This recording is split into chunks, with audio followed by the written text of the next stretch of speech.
Hi guys, welcome back to my channel. My name is Tarsha Wiggins and I'm a licensed clinical social worker and certified alcohol and drug counselor.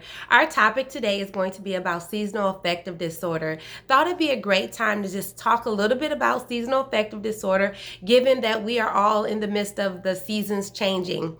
Before we do that, as you'll hear me say in every video, these videos are intended to be used for you to become informed and educated about mental illness and not necessarily used for you to diagnose or treat yourself independently. So please consult a behavioral health professional for that. Now that that's out of the way, let's talk about SAD or seasonal affective disorder.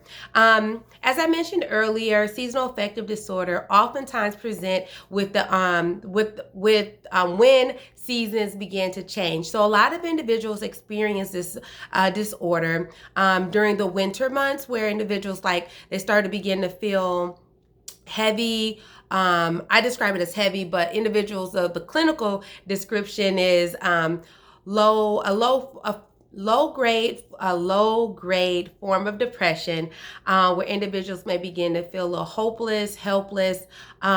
Typically, individuals during this time begin to have an increase in their sleep, isolation, withdrawn, increasing craving carbohydrate, foods that are high in carbohydrates, and oftentimes these individuals also can, their symptoms oftentimes can be overlooked because it's winter or it's cold, or there's not as much to do. So being at home or being a little bit more isolated or withdrawn from individuals is a pretty common thing that happens for individuals. So sometimes this SAD or seasonal affective disorder in winter months can be overlooked.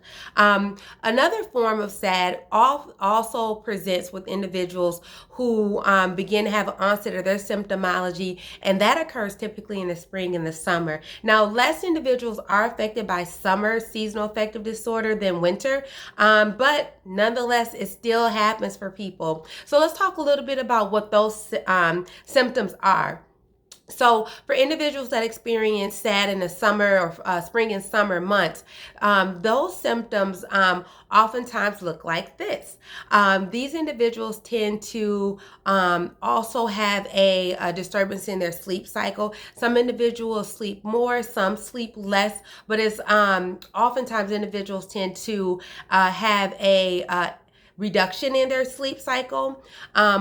Other symptoms include these individuals may begin to have restlessness and agitation, anxiety. The way I describe it, or in working with individuals, oftentimes have seen it present in a form where individuals they feel like this internal chargedness, but yet they don't have the physical energy to necessarily execute their desires, or they're trying to, but they're just so exhausted by the thoughts oftentimes. So when we talk about seasonal affective disorder and we look at that in the summer months, I just think it's important that sometimes we peel back the clinical hat and we just look at and we just ask ourselves, what does that look like in an individual? This may be someone who is maybe sleeping very little, or maybe they're having an increase in their sleep. They may present as someone who's really outgoing and have a lot of commitments and priorities in terms of things they want to do, or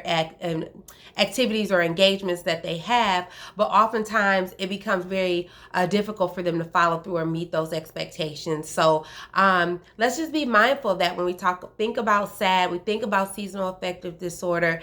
For some individuals, it really can wipe them out and can really make them feel very heavy, sullen, withdrawn, isolative. And then for some individuals, the symptomology can be a little bit different.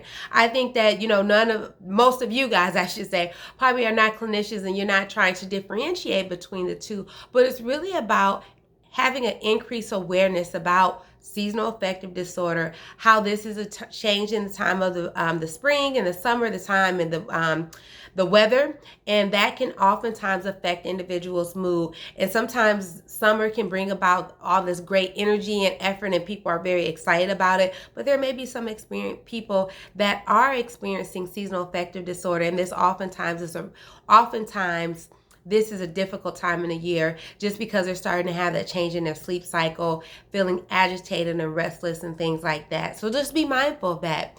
As we think a little bit about that disorder, like, well, is there treatment? Is there something those individuals can do? Absolutely.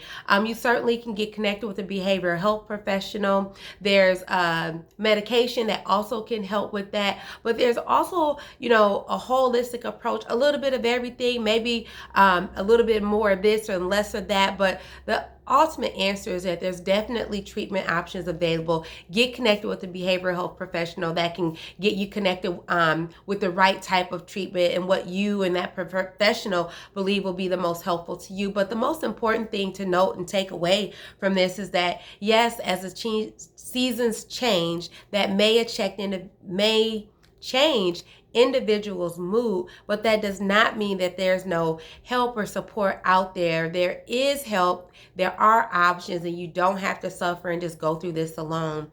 Oftentimes, individuals that do experience seasonal affective disorder, these individuals may have breaks in between, or oftentimes they may not have seasonal affective disorder concurrently. So if I'm an individual that may experience seasonal affective disorder, but in the spring and the summer, there may be times where I may not experience SAD or seasonal affective disorder every year. There can be times where individuals can not experience those symptoms, or they may not have that onset of depression during that period of time. That doesn't mean that the individual necessarily, that was a wrong diagnosis or something else isn't going on, okay? So I just wanted to throw that out there as well, because when we think about seasonal affective disorder, it's one of those disorders where I think it presents very differently in individuals. It takes working with a